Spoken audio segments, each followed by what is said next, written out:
that if you come together as a group and you invite me, then I would come here and address you together. So I'm glad that we've been able to work very hard with my colleague, I call him my boss, Mr. Bernard.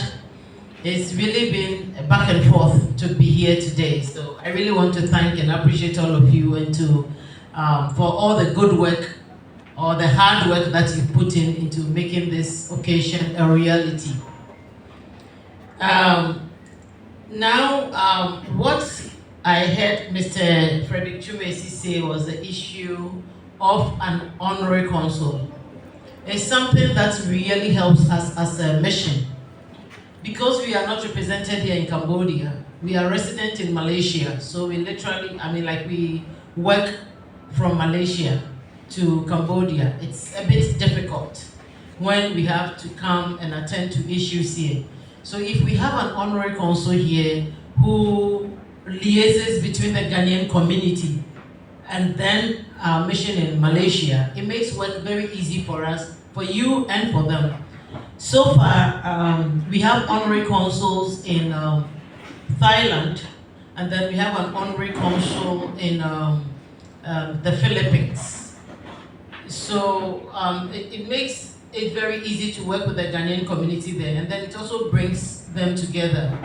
I always say that a very strong Ghanaian community is very good for us as a mission, because then we are able to reach your head and then they bring us here.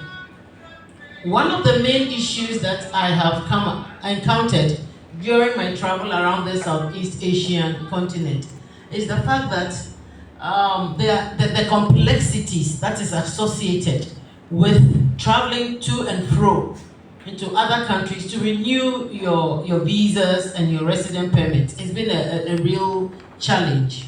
So we decided that the only thing that we can do to help is to get the mobile capturing machine, that we can come to you and then bring consular services to you, rather than have you travel to Malaysia all the time to have your documentation, passports renewed, or to apply for travel certificates and all that. So we worked very hard with the Ministry of Foreign Affairs. Then we were able to get the mobile passport capturing machine that we've taken to most of the countries where our Ghanaian compatriots live. The first place we visited with the machine was in the Philippines. And we had a very sizable number of people whose passports have expired. And because the passport has expired, you can't travel out with it. So you are literally in a mini prison of a sort in the country that you are in. And I could tell the satisfaction and the contentment and the joy that we brought the way of those Ghanaian communities. So what's the Ghanaian community in the Philippines? And now you know that when you renew your passport, it's 10 years. So at least once we solve a passport issue, it's valid until 10 years, and then it gives you some space to be able to work around your resident permits. So as a mission, we are looking at ways to make your stay in this place very comfortable. We are more than ready to assist you in any form or shape. But when it comes to the papers that you need to stay here with, unfortunately we can't do much. Yes, because we also comply with whatever rules the host authorities place on us. When it comes to issues of migration and labor, nobody can stop anybody. Everybody chooses where they want to go. But then whilst you are in those countries, you just have to comply by the rules and regulations of the country in which you are resident. Because if the law catches up on you, the mission, the best we can do is to provide consular assistance. And really, there's nothing much we can do. We cannot overturn the rules of a host government. So I want to just employ you to be very law-abiding citizens or very law-abiding residents as you are here and you are working and to discharge your duties here. Since we don't have a mission here, you are our ambassadors here. Anything that a Ghanaian does is Ghana. That's what they see first. So I want to plead with you to be, ambassadors of our country, so that we can also be of all the assistance that we can do for you. I understand that we'll be having a Q&A session after this, so this is not just a lecture or a speech. I just want to highlight a few areas that maybe we can discuss further as we go a bit into the program.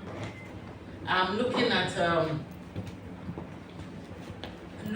ways where your association can be a very vibrant one, and of course it is who you will vote as president that we will work with.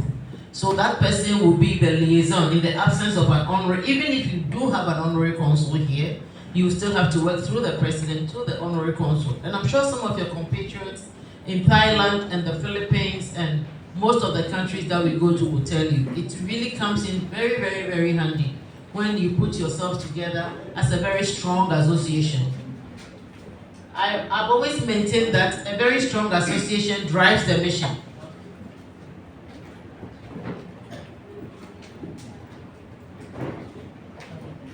Yeah, I think you should fill in the spaces in front so that Nsukam can sit at the back. Yeah. I always tell most of the Ghanaians that I meet out that a very strong association drives the mission to work. Because we are here because you invited us. If you come together and you can literally summon us, and depending on what our program is, we'll work with you and then we'll come and then help you with most of the problems that you have, other than you coming to Malaysia all the time to have your consular issues addressed.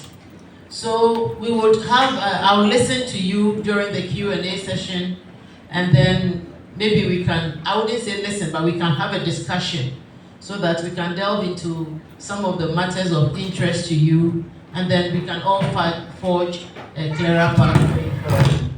So let me just pause here and say a very big thank you and congratulations on your inauguration of this chapter. I know that is only going to get bigger and better. Usually when you start an association, it's not everybody who wants to be part of it. But depending on the activities that you roll out and how attractive you make the association, that is what would bring everybody on board. So try as much as possible to grow your association, be a very strong force to reckon with, and the mission will support you. So thank you very much for your audience.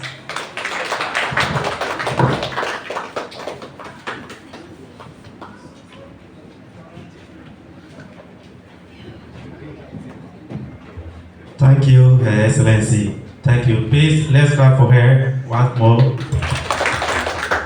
Okay, so the next in our program, we are going to promote our cultural dance and the various things that we do in Ghana, ethnic groups, and the promotion of Ghana made in Ghana product. So we will call Miss Abigail to do that work for us. Thank you.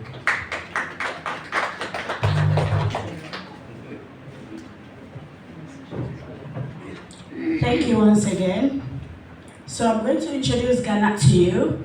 Most of us hear things about Ghana, which sometimes are not true. So I would like to say a few things about Ghana, and then I would also encourage us, if we have any vacation or something, we could just go through it and then see how Ghana is, and then we can also come out and say something for us. So when it comes to independence, Ghana was one of the first Saharan country that gained independence in the year 1957, 6th of March. And then our leader that helped us to do that was Dr. Kwame Nkrumah. We were first colonized